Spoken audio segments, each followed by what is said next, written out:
In today's video, I'm going to teach you how to create invoices in Xero by Shopify. If you find this useful, consider subscribing and liking the video. First, let's set the scene.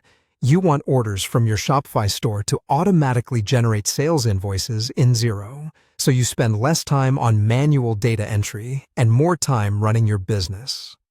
The process is straightforward and works with popular integration platforms like Zapier, Make.com, Pabbly Connect, or Skyvia. Pick the one that fits your budget and comfort level. Some are simpler for basic automations, while others offer more advanced data handling if you need it. Once you've picked your integration tool, the next part is the trigger. In the integration platform, choose Shopify as the trigger app and select the trigger event.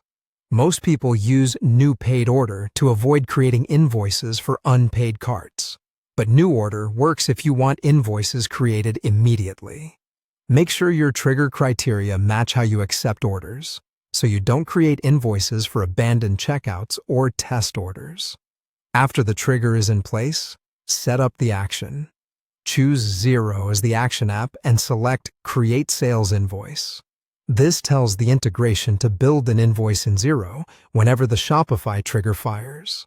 The invoice action will let you define key fields like the contact, invoice date, due date, line items, tax codes, and invoice memo. Now connect your accounts. Authenticate Shopify and Xero inside the integration tool using the platform's secure connection flow. You'll typically log into each service and grant the integration permission to access order or accounting data. Double-check that the correct accounts are connected, especially if you manage multiple Xero organizations or Shopify stores. Mapping the data is where the automation comes to life. Drag and drop the relevant Shopify fields into the matching Xero invoice fields. Map the customer name and email to the contact. Map each product to line item descriptions, and include quantities, unit prices, and tax amounts.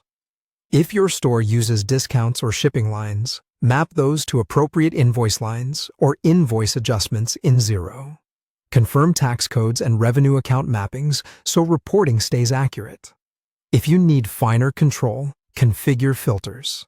These optional rules let you create invoices only for specific products, order statuses, or locations. Filters help prevent unwanted invoices and keep your accounting tidy. Finally, run a test to verify everything. Trigger a test order and inspect the invoice in Xero for correct contact, line items, taxes, and totals. Once you're satisfied, activate the automation and monitor it for the first few days to catch any edge cases. With this workflow in place, your Shopify orders will reliably become Xero invoices, saving you time and reducing errors.